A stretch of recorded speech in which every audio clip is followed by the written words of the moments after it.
Ace goes head to head with one of the A-10s, but ends up in the worst possible scenario when he sees the A-10 transform, revealing to be Thundercracker. Go beyond! Plus! Oh my god, I had fun writing this script. Hey, what's up everyone, James here, and today I bring you an epic crossover, 2003's G.I. Joe versus the Transformers. Now, these two franchises first collided in 1986 when Marvel had the license to both properties. However, what separates this crossover from Marvel's is two things. First, this is a collaboration between two publishing houses, Dreamwave, who at the time had the Transformers license before they went out of business, Devil's Due Publishing, who was just an in-house arm at the time of Image Comics, but they had the license to G.I. Joe. Second, this was the first time G.I. Joe and Transformers were given their own universe for their collaboration and origin stories to take place, tying them together. Initially, I wanted to do Dreamwave's Transformer and G.I. Joe series, which came out soon after this one, that they were working on themselves, and the premise of that story was the Transformers and G.I. Joe characters were set during World War II, and that sounded fantastic to me. However, I found that the heavily inked art, air bubble placements, and panel placements were all factors that made it hard to read and understand what was going on, so I decided not to do it. I bid you guys go check it out and see if you enjoy it. Now, with that explanation out of the way, let's get right into it. So the story opens with the newly established Cobra discovering the buried Autobot ship, the Ark. Now we see that the Autobots and Decepticons are all unconscious. Through the conversation between Cobra Commander and the Baroness, we learn Cobra was able to discover the buried Ark thanks to information given to them by Destro. Now for some reason, they don't say his name outright, but that's who they're referring to when the Baroness mentions the arms dealer was right, and when Cobra Commander refers to him as the Scotsman. Now he isn't an official member of Cobra, he just has an alliance with them. He is one of my favorite characters in G.I. Joe, and we'll eventually meet him. Regarding the Baroness, she is Cobra's intelligence officer and lieutenant commander. She was this rich girl with an evil streak who discovered and joined Cobra. Cobra Commander is the leader of Cobra. He is still a mystery. No one, not even the members of Cobra, knows about his past or his identity. However, one thing everyone knows for sure about him is that his end goal is world domination. So as they walk through the ship, Cobra Commander quickly deduces that the ship landed here millions of years ago, and initially believes the Cybertronians are robots that aliens possibly piloted. That's until they come across the body of Megatron, who suddenly awakens saying, "I still function." After he collapses, Cobra Commander orders his troops to collect all of the Cybertronians and seal the Ark's entrance, hiding any evidence that they were ever there. Sometime later, we go to a group of soldiers led by Colonel Abernathy, who will become the leader of the G.I. Joe team. His codename, Hawk. I like to think of him as the Captain America of the group. Just to let you guys know, I'll identify each member of the Joe team, say their codename and specialty. Hawk and his unit are being transported to Washington, D.C. to stand guard over peace talks requested by the president himself. As Hawk is speaking to Lonzo, another future member of G.I. Joe, his codename, Stalker, because of his uncanny tracking abilities. One of the soldiers is laughing, and Hawk tells him to can the giggles, and how that should be his nickname, not Snake Eyes. Snake Eyes is the only name he ever goes by. He's the badass ninja of the Joe team, and is my favorite Joe. Now, he isn't the silent ninja Snake Eyes we all know just yet. He actually seems to be a very talkative soldier, but I like how we don't get any dialogue from him. And after this, he signals to Hawk that he'll keep his lips shut. During the peace talks, protesters are outside, but everything seems to remain peaceful even with that going on. At least until Hawk is alerted that foreign aircraft is fast approaching their position. Suddenly, an explosion occurs. A few HISS tanks, which stands for High Speed Sentry, come storming out of these trucks and into the crowd of protesters firing lasers. As Hawk and his troops are firing at the tanks, he points out that they have laser guns. So as the army is being overwhelmed by these tanks, it gets even worse. Cobra's Blackbird and two A-10s arrive, but luckily the Air Force comes at the same time and is not too far behind them. Now, the Air Force pilot leading this squadron is Brad J. Armbruster, another future Joe, codename Ace. He mentions how he can't get a lock on the Cobra jets and deduces they might be using some tech that deflects their scanners. Also, the Cobra Blackbird should be faster than their F-16s, but the two A-10s shouldn't be moving as fast as them. Just to give you guys a clear idea of what he means, an A-10 can fly up to 420 miles per hour, whereas an F-16 can move 3 times faster than that at 1320. When the Air Force pilots start firing at the Cobra jets, Cobra Commander and the Blackbird orders Wild Weasel to take them out. His strapped sidearm warns him that he's unleashing a power he cannot contain. If you're confused about who this is, it's Megatron, in his original alt form, a Walter P-38 pistol. Some Transformer fans think Megatron's original transformation was stupid. I agree, but I don't mind they went this route in this series. It does make sense to keep him imprisoned in this type of form that you could keep close by. Ace goes head to head with one of the A-10s, but ends up in the worst possible scenario when he sees the A-10 transform, revealing to be Thundercracker. He smashes Ace's F-16. Luckily, Ace was able to eject in time. Now we transition back to the ground with the Baroness leading the Cobra tank unit. She orders them not to attack the media because Cobra Commander has a message for the world. Cobra Commander orders her to activate the battle android troopers. This is where it gets crazier. The Baroness's tank transforms into Optimus Prime, and the other Cobra tanks transform into Ratchet and Ironhide, all under Cobra's control. Cobra Commander's Blackbird transforms into Starscream. What's funny here is that Megatron says to Cobra Commander, "It's sweet irony you have Starscream as your personal vehicle, because he's the one most likely to stab you in the back. I'm glad it's Starscream." Cobra Commander has Starscream attack the building where the peace conference is taking place. We'll learn about how Cobra has the Transformers under their control eventually. In the meantime, as Starscream and the other Transformers are attacking the building, one of the Cobra Televipers is having trouble with Optimus Prime. He reports to Cobra Commander that he won't respond. This makes sense because Optimus is different. He carries the matrix of leadership after all. Courtney, a future Joe, codenamed CoverGirl, former fashion model turned grease monkey of the Joe team, she tells Snake Eyes she can't get a good shot with her Wolverine tank.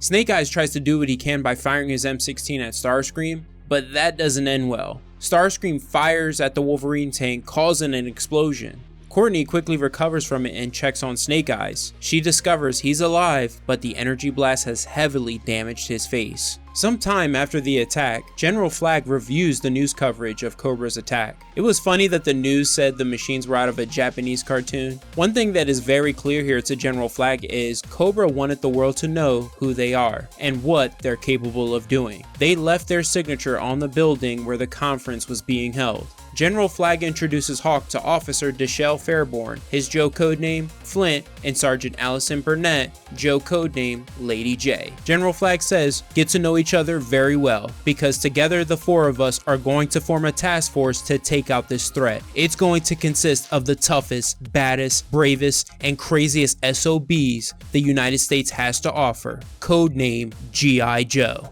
Now Hawk asks a valid question: how can we fight an enemy we don't know anything about?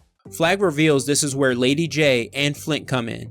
Lady J has been investigating Cobra for over a year with the FBI and CIA, and Flint is one of the best chief tactical strategists in the US Army. So we have a covert operations specialist and a chief tactician. General Flagg tells Hawk that he won't just be a key member within G.I. Joe, he'll be the one to lead it. Later we go to Cobra Island in the Caribbean. Megatron is reminding Cobra Commander he did warn him control over Optimus would not go as planned. He also reminds him that the energon they found on the Ark will soon run out, and he won't have a way of recreating it on Earth. Cobra Commander simply threatens Megatron that if he doesn't help with the energon problem, he'll stay imprisoned within his current form. He assumes Optimus is just malfunctioning and mentions that Dr. Mindbender, Cobra's head scientist, will eventually decipher Optimus's brain with or without Megatron's help. And though it pleases Megatron to see Optimus being used for evil purposes, he refuses to help. He reminds Cobra Commander he gave him enough information before he trapped him in his current form, and says, "When I break free from this prison, Cobra Commander, I will squash you like the sack of flesh you are." From there, we go to Hawk recruiting Snake Eyes into the G.I. Joe task force, because not only does he think he is a great soldier, but he's never seen anyone able to top his skills, what he calls spooky ninja stuff. So Snake Eyes in this story is an established ninja already. I'm totally content with that. We really don't need to see a Snake Eyes origin story. We learn through this conversation between Carl Greer, codenamed Doc, the medical expert of the team, and Shauna O'Hara, codenamed Scarlet, a skilled fighter who totes a crossbow. Not only did Snake Eyes lose his face and voice due to Starscream's blast, but his parents and twin sister were killed in the attack by Cobra when rubble from a nearby building fell on their car. This is really sad. Hawk and Snake Eyes walk in on their conversation. Sometime later, we go to a meeting between General Flag, Hawk, Lady J, and Flint. Lady J reveals her intel has given her a lead on Cobra's money trail involving the Transformers, and an X factor that may tell them where they may attack next. Transitioning to a couple of my favorite Autobots in disguise, Bumblebee and Wheeljack. We'll learn later why they aren't under Cobra's control like the other Autobots. In the meantime, they've been tracking Cobra's movements in the past couple of months. Bumblebee is going stir crazy because they've been in their disguised states for a while. Wheeljack tells him that they have to stay hidden until they find where the Autobots are being kept. He explains that Cobra's recent attacks have hit some energy manufacturers, petroleum, plutonium, and various electrical plants. He deduces that Cobra is trying to create energon, but they don't know how to harness it. They need a better power source, and it's why their attacks have been hit and run, because they aren't prepared for an all-out war just yet. When Bumblebee mentions that they'll need energon themselves soon, Wheeljack replies it's why they should stay in their disguised states and conserve energy.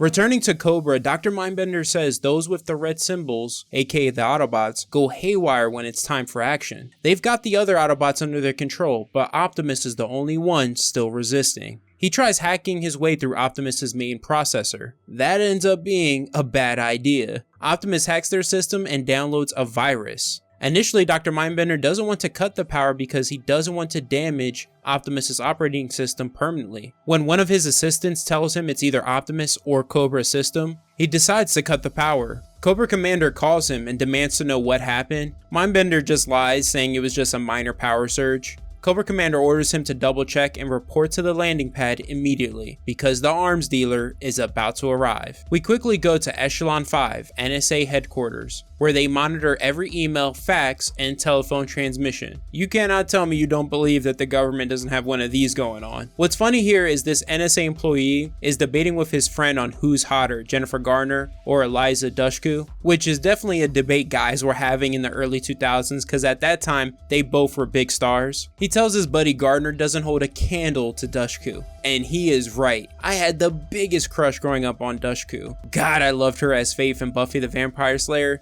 But anyways, let me know if you guys had that debate. He comes across a message and immediately brings it to his boss, Blaine Parker. Future Joe codename, Mainframe, their computer scientist. Now this next bit doesn't add anything to the story, it's just good fun. We go to MacArthur Ido, codename Quick Kick. He's a master of the martial arts, basically the Bruce Lee of the G.I. Joe team. And Marvin F. Hinton, codename Roadblock, a heavy weapons expert built like a brick house. Probably the toughest Joe. It was fitting for The Rock to play that character in G.I. Joe's Retaliation. They're testing their mettle against each other until Snake Eyes interrupts. He signals that he wants in on the fun and indicates that he'll take both of them on by himself. Taking on one of them is crazy, but both is insane. However, when the match begins, Snake Eyes takes them out in just 4 moves without even breaking a sweat. After the match, the other Joes welcome Snake Eyes to the group by dogpiling on him, which is pretty funny. Moments later, Hawk enters the room. Alongside him is General Flag, Lady J, and a new member of the Joe team, Mercer. Now, as far as I'm aware, this is Mercer's first and only appearance when it comes to the comics. He's the X Factor Lady J was referring to earlier. She introduces him as a defector of Cobra's ranks. He explains to the Joes that what they're dealing with isn't some Japanese tech or secret government project gone awry. He reveals it's aliens. And the Joes are skeptical, giving responses any one of us would give, like, yeah, sure, or that's BS. He then shows them images of the Autobot ship, the Ark, that's currently being dismantled and sent to the government's Roswell facility. Roadblock asks if Cobra is a bunch of aliens. Lady J reveals that it's not Cobra, but they're robots that are the aliens. Mercer informs the Joe team that he doesn't know where Cobra is located when he's asked, but he knows where they will hit next. From there we go back to Cobra, which I've been waiting for because James McCullen, codename Destro, has arrived on Cobra Island. Now, as I stated earlier, he's not an official member of Cobra. He just maintains an alliance with them. He's a businessman who runs the largest private weapon manufacturer, MARS, which stands for Military Armament Research Syndicate. It's been the family business for centuries. His Scottish clan designed and sold weapons, and he wears a beryllium steel mask that's a symbol of his heritage, to be worn into battle. He's here to see the progress Cobra has made in their operation, because he is the money, the man funding Cobra, and not only that, the one providing them with advanced weaponry. As the Baroness is escorting him, Cobra Commander arrives. Now they show him what we already know. They were able to change the Transformers into different forms. They demonstrate this by having Jazz transform into a Cobra stun. What's really interesting is when Destro asks about the progress of modifying one of the battle androids into a mobile remote control station in battle, Dr. Mindbender says, yes, allow me to introduce you to Soundwave. We see Soundwave with all of his mini cassettes ready for battle. And that's the end of the video. I hope you all enjoyed it. If you did, hit that like button, comment down below what you think so far. If you want more Transformers content, check out my Transformers Shattered Glass video right here, or Transformers Monstrosity. Other than that, have an awesome day, take care, and always remember every day to transform and go beyond. See you later, Beyonders.